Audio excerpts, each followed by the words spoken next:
Hello and welcome to Power in the Wind. I'm Sherwood McCaskey. As always, I'm glad that you have chosen to spend the next 30 minutes with my guest. In last week's program, we placed the series in its correct perspective, making mention of some of the early crop productions in Barbados that did not require power in the wind. We introduced the coming of sugar, the early stages of its production in Barbados, the early types of mills that did not require power in the wind. We also talked about the legislative framework that facilitated the Jewish money and the Dutch technology that expanded the sugar industry. In this week's program, we shall continue our look at the Robinson's painting. As we do that, we will see the changing landscape brought about by the increasing number of windmills on our island. When we look closely at the buildings that surround the synagogue and go across into areas of the streets that still exist today, Synagogue Lane and Lucas Street and Tudor Street and James Street, we see the Dutch architecture reflected in those buildings by particularly the Dutch gables, the same things that one would see in Willemstad in Curaçao, which was another big center of investment for the Dutch in the Caribbean. One of the oldest buildings left in Bridgetown from that period of early Dutch influence is this Nichols building here behind me. And sadly, part of it, particularly the gable, the Dutch gable, has been destroyed. And therefore we have no direct link any longer to that style of architecture within Bridgetown, which was represented in the Robinson painting. But this does give us an idea of what the whole of this section of Bridgetown looked like. Dutch influence in the architecture, Jewish money assisting with the development of the sugar industry, and Bridgetown slowly expanding. And that expansion was most evident with the additional fortification of the town. As you look closely at the Robinson's painting, you would see the central defense post for the arrival of produce, human cargo, and shipping in Barbados, which is of course Fort Willoughby, out on what is today called the Pierhead at the entrance of our corinage. So here we are at the Pierhead, the site of Fort Willoughby in the 17th century, the key location for the movement of commerce in and out of Barbados. It was here, overlooking Carlisle Bay, that the industry of Barbados began to take off in that middle period of the 17th century. So what we see in the painting is replicated here as we stand on the site of the old Fort Willoughby and the site of this major place of commerce during that period. For hundreds of years, we get the arrival not only of that commercial sector, we get the arrival of the machinery from Britain that was going to be the focus of that windmill and later on steam technology. But here also a human drama is performed as the importation of enslaved labor from Africa increased as a result of the expansion of that sugar industry. And the whole saga of enslaved people, the African culture meeting with the English and the other forms of European culture in this small center here, a crucible of change and cultural exchange here in Bridgetown, Barbados. Now, what is the result of all of this interplay of commerce and culture? What is the impact? Where is it being seen and felt the most on the island? The result of all of this can be seen in the fields, the extension of sugar in fields from cotton fields and tobacco fields into sugarcane on the outskirts of Bridgetown. All of this today, of course, covered in suburban housing around the center of the capital city of Barbados. We see the enslaved working in the fields, and we note windmills beginning to crop up. Over here in the area of what would today be White Park and that vicinity, we have one windmill. And then over at Bayland in the Bay Plantation, we have another. And we see this combination of investment and of expansion resulted in the late 17th century in this painting, reflected by many of the aspects that are represented here in this fantastic painting. It is a fantastic painting indeed, a treasured piece of the island's history and heritage, for it presents an accurate picture of what was occurring in and around Bridgetown at that time. But you may ask about Spikestown. What was happening in the north of the island? The center of trade for all of the plantations in St. Lucie, St. Peter, northern parts of St. Thomas and St. James was focused here at Spikestown, known as Little Bristol because of the activity of trade and its links to Bristol in southwest England. It was from here that the sugar was shipped up to England and the major seaports of that nation. But it was also here that we find great activity in the 1640s and 50s as sugar becomes a major production in Barbados. The fact that these plantations were being expanded and developed, that the sugar mills were being built, invested in, and that the whole economy of Barbados was changing. So just as in Bridgetown, here in Spikestown, we saw a hive of activity related to this sugar production. We also saw the importation of all of the new equipment that was coming in from Britain, the rollers, the cast iron cogs and wheels that were necessary for building and constructing those sugar mills in these parishes here in the north.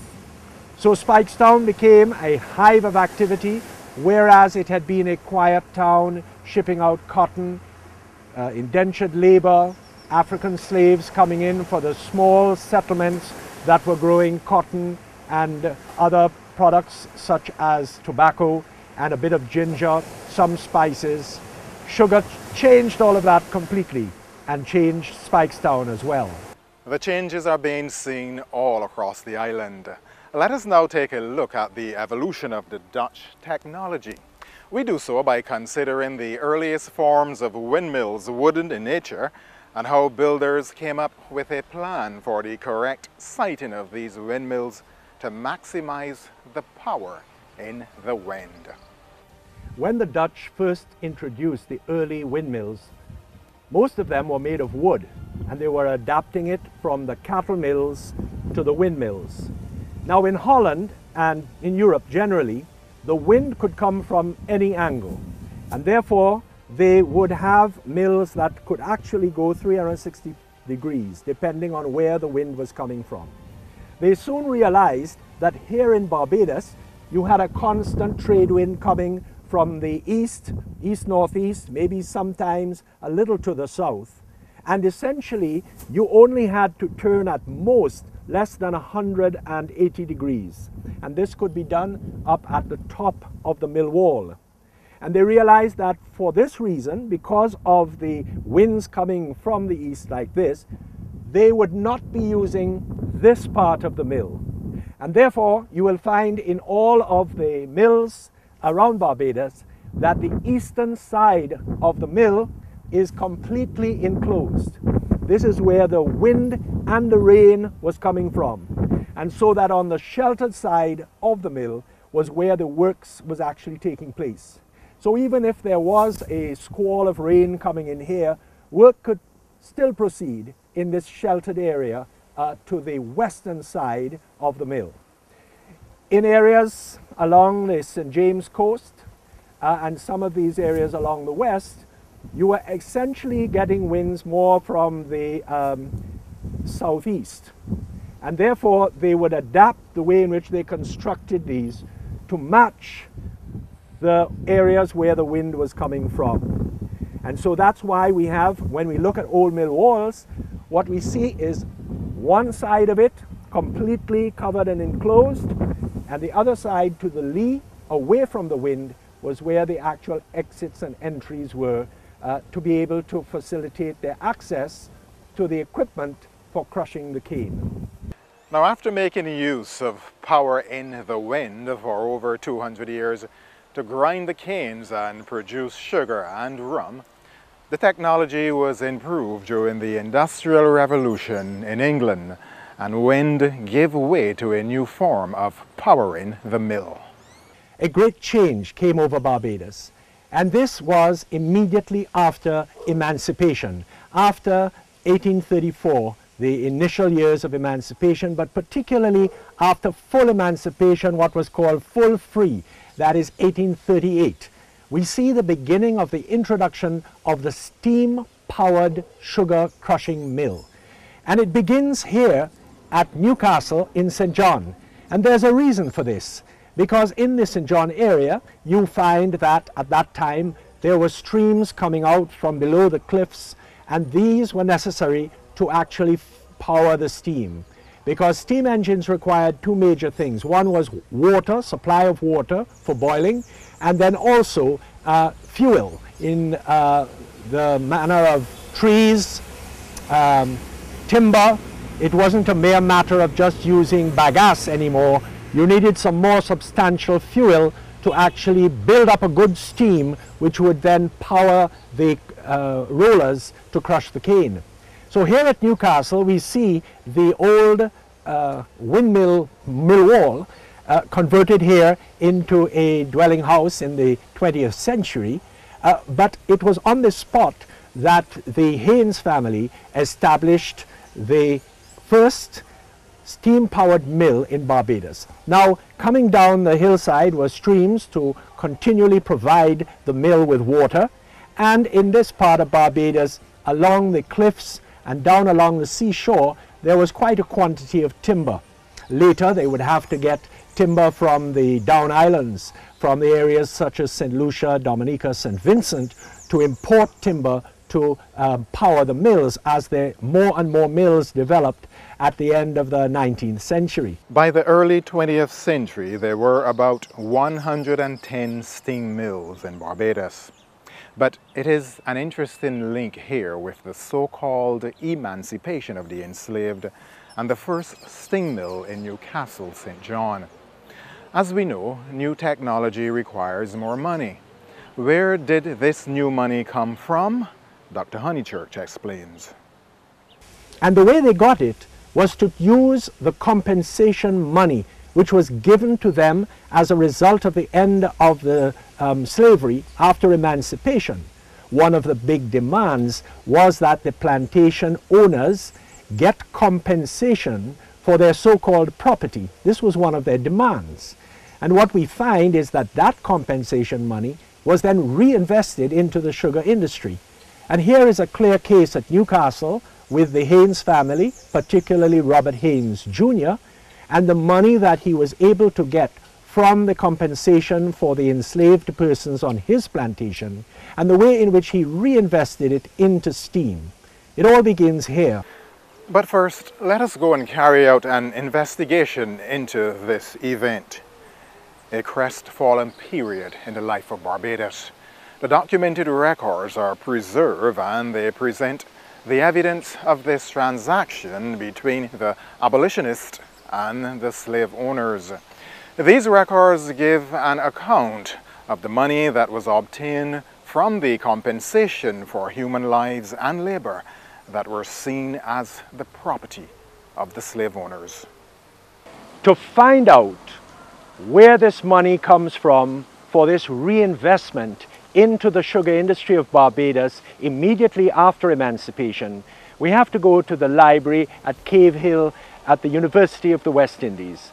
And from there we will be able to trace the masses of funds that came in to the slaveholders as compensation after the Emancipation Act, and the way this money was used within the sugar industry and the expansion of technology. So here we will go into the special collection at Cave Hill and find out more about that money, where it came from, and how it was used.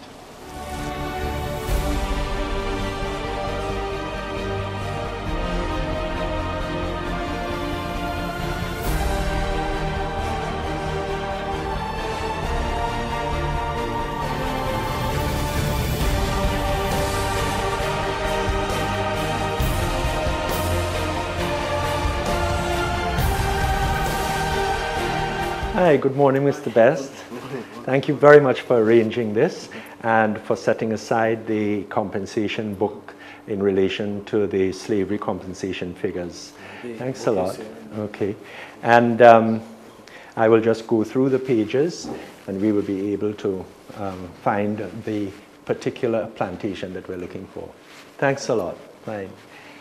So here we are in the library with this, you could almost call it priceless book that covers the compensation that was granted to the slaveholders of the British Caribbean after emancipation. One of their demands was that freedom would come with massive compensation by the value of each of the slaves that they possessed.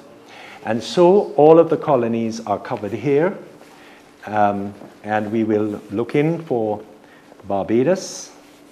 And one of the things that strikes us first is the vast number of slaveholders. And it is clear that this is not the usual cliche which people accept, that it was purely large plantation owners, white plantation owners, and hundreds of enslaved.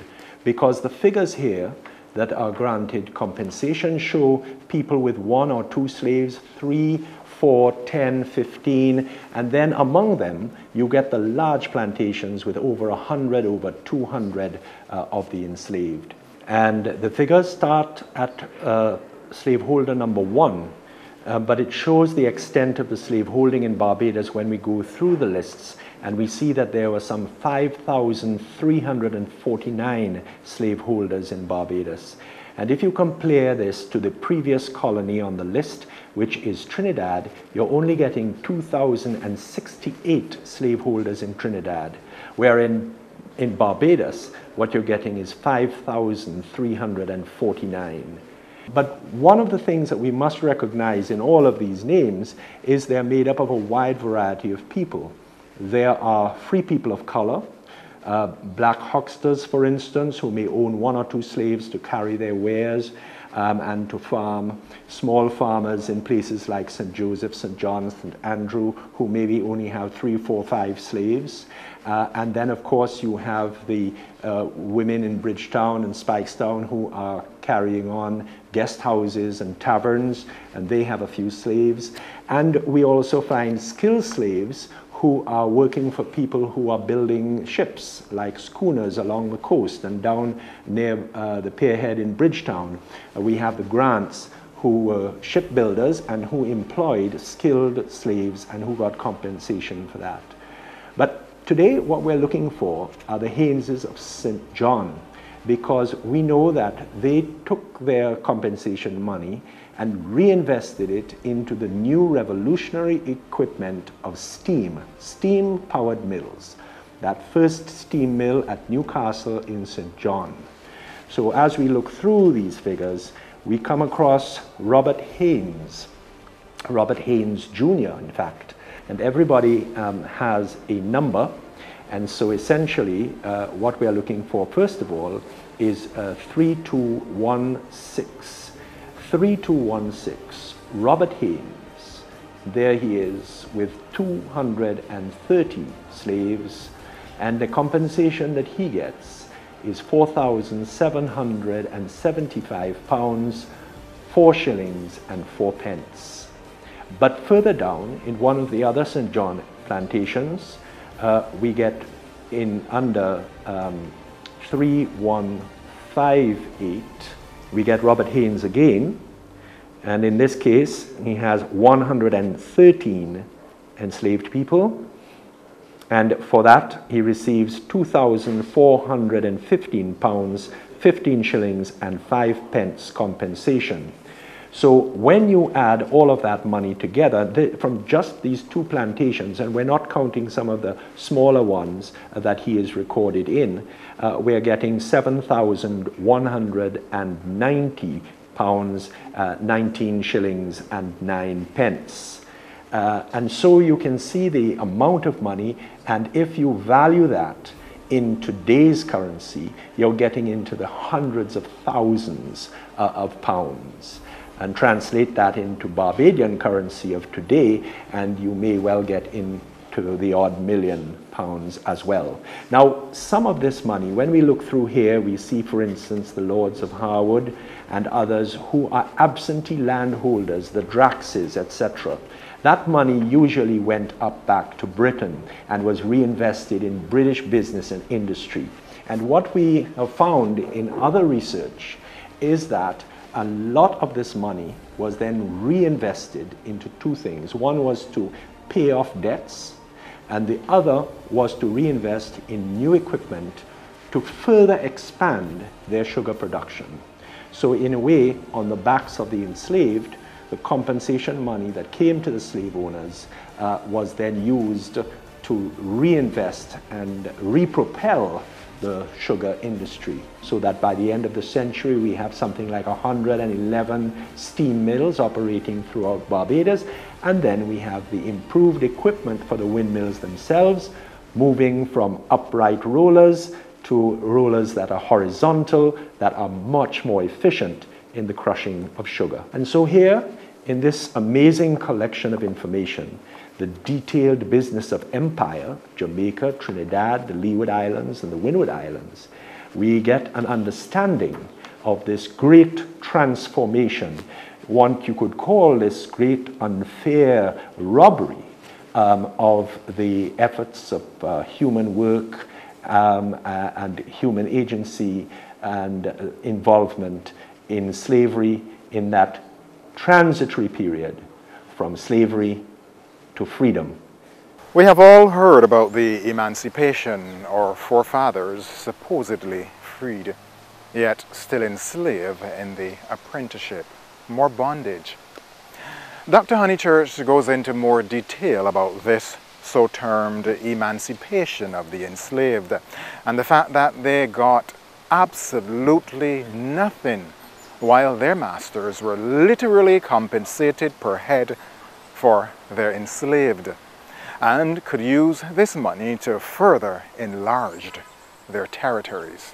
So on talking of the emancipation from slavery, the abolition of slavery itself by the House of Commons, by an Act of Parliament in 1833, what came with it was this compensation, where the British government voted £20 million for the slaveholders of the British West Indies to compensate them for the so-called loss of their property, loss of their slaves. And all of this is contained in a report to the House of Commons, so that the members of the House of Commons could understand and see for themselves how that amount had been distributed. And it is an amazing book. It is an amazing account because it gives what you could say a damning report on the method that was used, the fact that the people who had labored, the people who had literally slaved, were not compensated at all.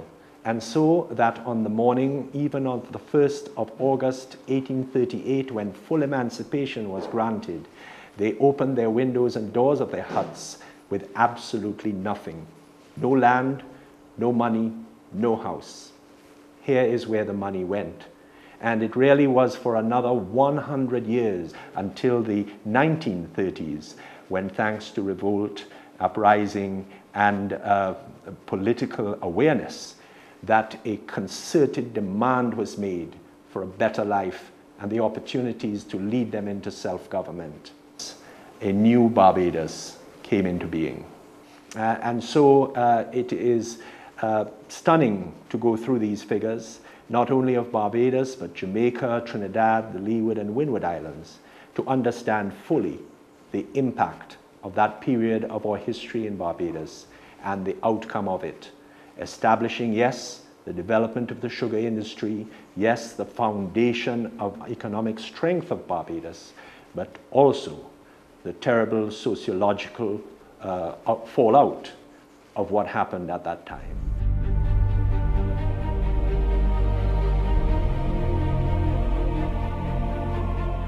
Great unfair robbery. Dr. Honeychurch could not have termed it better. Compensation money on the heads of the enslaved people who were given absolutely nothing. the social unrest of our people that gave rise to some of the island's greatest leaders, and the eventual implementation of internal self-government of Barbados. This has been Power in the Wind. I'm Sherwood McCaskey. Here's a special invitation for you to join us next week at the same time.